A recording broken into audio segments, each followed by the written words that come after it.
The AA Daily Reflections for May 14th, entitled, It's Okay to Be Me.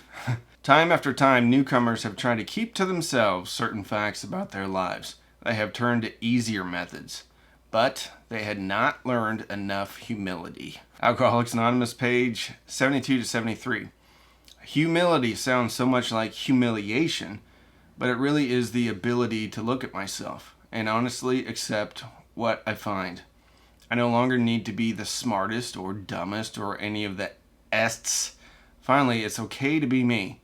It is easier for me to accept myself if I share my whole life.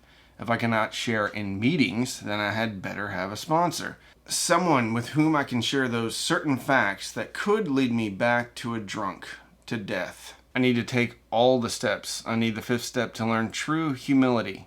Easier methods do not work.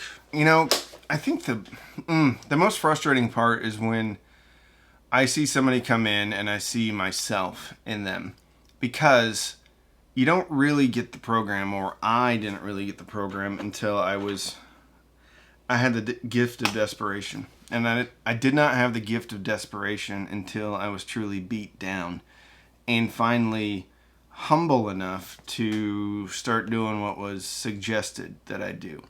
Now, obviously, this is talking about the fifth step and not sharing everything in the fifth step. Well, I did that too. I had a sponsor who, I was in Pensacola, and I would come into the meetings. He was an old school, grumpy, but wonderful guy, grumpy Vietnam veteran, combat veteran. And every time I would walk in, this was after we worked the steps for a while, he would just hold up a 4 at me because I put off doing my fourth and fifth step for so long. And it showed, because granted, I wasn't drinking, but I wasn't truly sober because I hadn't truly worked the steps.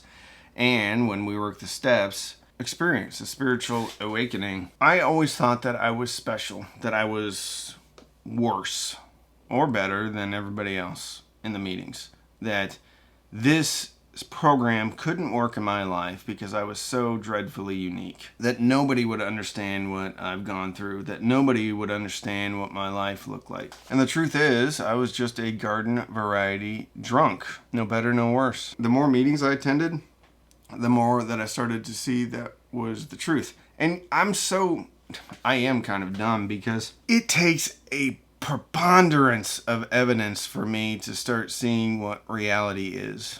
And I can do a really good job of not seeing what reality is, especially when it came to, admitting that I was an alcoholic and that my life had become unmanageable, and coming to believe that a power greater than myself could restore me to sanity. I just couldn't accept it. If I cannot share in meetings, then I had better have a sponsor. Someone with whom I can share those certain facts that could lead me back to a drunk, to death. That was my experience, though. I would love to say that it wasn't, but that was my experience. I truly had two choices. That was to get sober and work a program, or to die, because I really dealt with some heavy duty depression issues. And when I would get to that point, I tried to kill myself once, kind of twice. Thankfully, neither one of them worked. But that's where I was at mentally, is I would drink.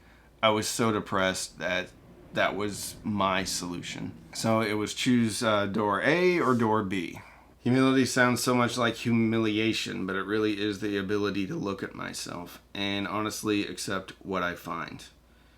I no longer need to be the smartest or dumbest or any of the ests. Finally, it is okay to be me. That's the real beauty of this program, is the self-awareness, the leveling of pride, and the peeling back of layers. And the great thing, or at least my experience, has been it gets better the more that you do it and the more time that you do it. I guess some people may do a fourth and fifth step and be done with it. But doing a 10th step every evening is kind of like a fourth and a fifth step. For me, my journey into sobriety and peace really stemmed from this step, because it was the first time I started to look within myself. And it was the first time I got some self-awareness. And as I did it over and over again, I started to recognize how I felt inside when something wasn't right. For me, that manifests itself in anxiety and in anger. And trust me, yesterday I was very angry. Carried it with me all day. I even prayed about it a little bit, but I didn't do what I was supposed to be doing. Therefore, I was in anger all day. But the point I'm trying to get at is not only do I recognize what my character defects are and how they manifest, but when they manifest, I understand what I need to do about them, which we're going to get into in the next step next month. But it's a special thing to be able to have basically an inside barometer or warning inside when I know that I'm off the beam and not connected to my higher power. But it was difficult and humiliating to get humble. And in my case, I think I needed humiliation to get humble. I wish people didn't have to be that way, but that's kind of the story that I've always heard when I listen to somebody's experience, is they just had to be beat down to the point of desperation to be able to, well, be open to working the steps.